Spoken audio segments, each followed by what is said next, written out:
ತರೀಕೆರೆ ಪೊಲೀಸರ ಕಾರ್ಯಾಚರಣೆ, ಪರಾರಿಯಾಗಿದ್ದ ಕೊಲೆ ಆರೋಪಿಗಳ ಬಂಧನ.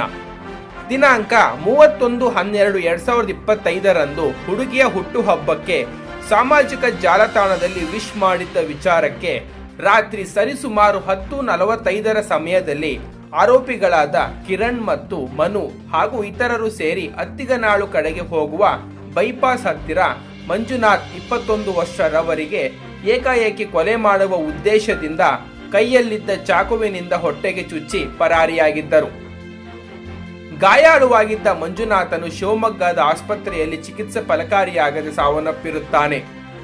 ಈ ಪ್ರಕರಣಕ್ಕೆ ಸಂಬಂಧಿಸಿದ ಆರೋಪಿಗಳನ್ನು ಪತ್ತೆ ಹಚ್ಚುವಂತೆ ಮಾನ್ಯ ಪೊಲೀಸ್ ಅಧೀಕ್ಷಕರು ಚಿಕ್ಕಮಗಳೂರು ಹಾಗೂ ತರೀಕೆರೆ ಪೊಲೀಸ್ ಠಾಣಾ ಅಧಿಕಾರಿ ಮತ್ತು ಸಿಬ್ಬಂದಿಗಳ ವಿಶೇಷ ತಂಡವನ್ನು ರಚಿಸಿ, ಅದರಂತೆ ತಂಡವು ಆರೋಪಿಗಳಾದ ಕಿರಣ್ 19 ವರ್ಷ ಮತ್ತು ಮನು 21 ವರ್ಷ ಇವರನ್ನು ತರೀಕೆರೆ ಟೌನ್ ಪೊಲೀಸರು ಬಂಧಿಸಿರುತ್ತಾರೆ.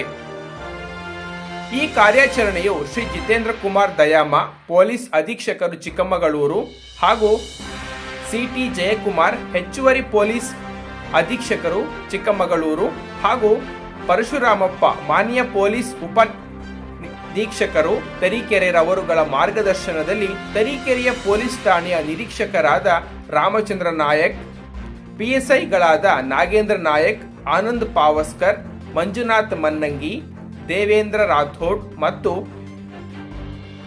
ಎಎಸ್ಐ ರವಿ ಹಾಗೂ ಸಿಬ್ಬಂದಿಗಳಾದ ರಫೀಕ್, ವೇಣುಗೋಪಾಲ್, ರಿಯಾಜ್, ಕಿರಣ್ ಕುಮಾರ್, ರಾಜೇಶ್ ಪಿ, ಮೋಹನ್, ಶಿವಕುಮಾರ್, ಶ್ರೀನಿವಾಸ್ ಹಾಗೂ ಜಿಲ್ಲಾ ಕಚೇರಿ ತಾಂತ್ರಿಕ ಸಿಬ್ಬಂದಿ ರಬ್ಬಾನಿ ರವರುಗಳ ವಿವಿಧ ಆಯಾಮದಿಂದ ಮಾಹಿತಿಯನ್ನು ಸಂಗ್ರಹಿಸಿಕೊಂಡು ಆರೋಪಿಗಳನ್ನು ಪತ್ತೆ ಹಚ್ಚುವಲ್ಲಿ ಸಂಪೂರ್ಣ ಯಶಸ್ವಿಯಾಗಿದ್ದಾರೆ.